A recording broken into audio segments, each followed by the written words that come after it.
The first impressions of the Series X are rolling in and things are looking pretty good so far. Let's review some of the things people are saying and discuss what this means for the Xbox Series X and the launch of it and the next generation for us Xbox gamers. But first, don't forget to hit that like button and subscribe to this channel. We are the XoneBros. This is your positive gaming and Xbox community. We drop an Xbox podcast each and every single week. We have daily videos dropping, keeping you up to date and informed on all things Xbox. So make sure you hit that like button and join us. Okay, so the first impressions and reviews are in, and things, honestly, are looking really good for the Series X so far.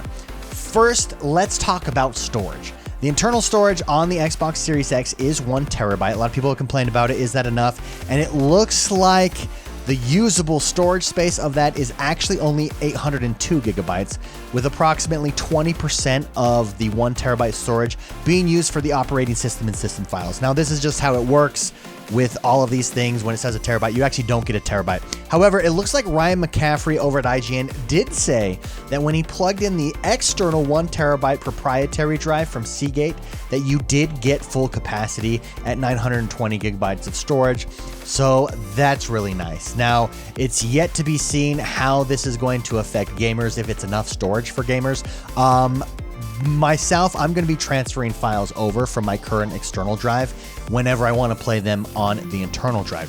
So that's the big question. How long does it take to transfer files from your current 3.1 external to the Series X internal drive? Remember, when you are on that internal drive, you get full benefits and power of the Series X. You don't get that if you're running a 3.1 external drive, and that's when you're playing your game from. You only get the Xbox One X experience there. Well, Jeff Grubb over at VentureBeat said he was able to move Assassin's Creed Origins over in about 7 minutes. That's not bad. In fact, that's pretty fast. So for me, when it comes to storage, I don't think I'm going to be jumping into proprietary at first. I want to see if I can manage by transferring my games over that I'm playing. 7 minutes, not bad at all. I like that. That's pretty zippy. Next up, sound and noise. How loud is the Xbox Series X? Well, if you remember, when Microsoft was touting the Xbox One X, they really focused on sound. Remember, they built this whole room that you could go into, and that's where they engineered the sound for the Xbox One X, and they made it the quietest Xbox that there's ever been, the quietest console that there has ever been. Well, again, they're touting that this is indeed another quiet box in that same vein. It looks like they're using that philosophy with the Series X as well. And here's what Ars Technica Sam Makovic has said about experiences with it so far. He said, quote, "The Series X so far is the quietest Xbox I've ever tested. Backwards compatible software runs the Series X to a high enough level that it does activate the fans and unleash noticeable heat dissipation." He says, "But I can barely hear it, even while running hours in current gen open world romps like Destiny 2 and Red Dead Redemption." This is good news. Noise is always a nice focus. It's something that you don't notice when it's quiet, but when a system or a console is loud, it is something that you definitely notice. So the fact that, again, they took this philosophy of trying to create the most quiet device that they could, it looks like they've delivered on that so far. That's good news, once again, for us gamers. So finally, let's look at what everyone is saying about speed. GameSpot went ahead and compiled a list of games they tested loading on the Series X and the Xbox One X, and the times are pretty impressive. As you can see, Red Dead Redemption 2, which is a freaking long game, on the Xbox One X, it took 2 minutes and 8 seconds to load. On the Series X, 38 seconds. That's mind-blazingly fast in comparison. You take a game like Control, it loads in just 10 seconds on the Series X, whereas on the Xbox One X, it loads in 58 seconds. Final Fantasy, 13 seconds, over a minute on the Xbox One X, and finally a game like Outer Worlds took 43 seconds on the Xbox One X and only 11 seconds on the Xbox Series X. So time definitely looks like it has been improved. These are next level times, and it looks like loading screens ultimately are going to be a thing of the past, just like they promised. Well, how about booting from scratch?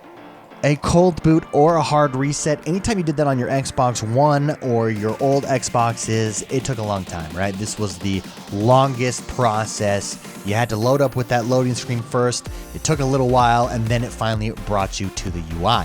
Well, Jeff Grubb, again over at VentureBeat, showed us a video of him hard rebooting, and here's what it looked like.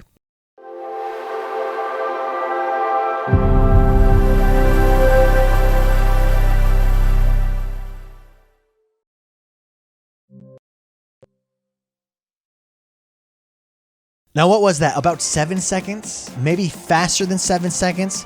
That's nice. Really nice. Not to mention that intro screen is so sexy. I love it. I love the new sound.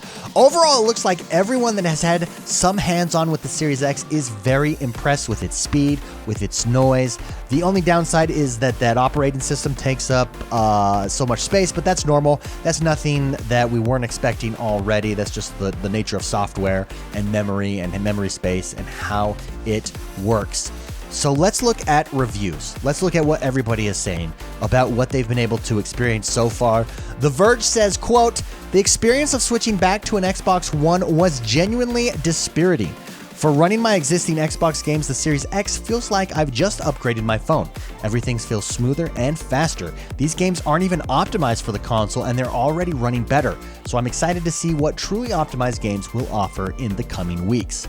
IGN has said, "In conclusion, though I'm still waiting to play a proper next-gen game that takes full advantage of the Xbox Series X, it's clear that your back catalog will get a boost from the new console regardless of whether or not your favorite game has received any specific Series X optimizations. In fact, the SSD spoils you pretty quickly.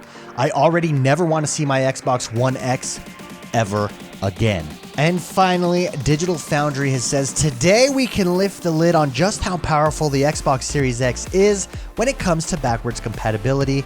And to cut a long story short, it's hugely impressive." This is all good stuff, and I could not be more excited to get into the next generation of gaming and the new Xbox Series X. This is very, very exciting stuff to see, especially the speed. It seems like speed is going to be the biggest upgrade in this next generation of consoles. What do you guys think? What are you most excited for so far? Let me know in the comments below. Again, don't forget to hit that like button and subscribe to this channel. We're the XoneBros. This is your positive gaming and Xbox community, and I'll see you guys next time.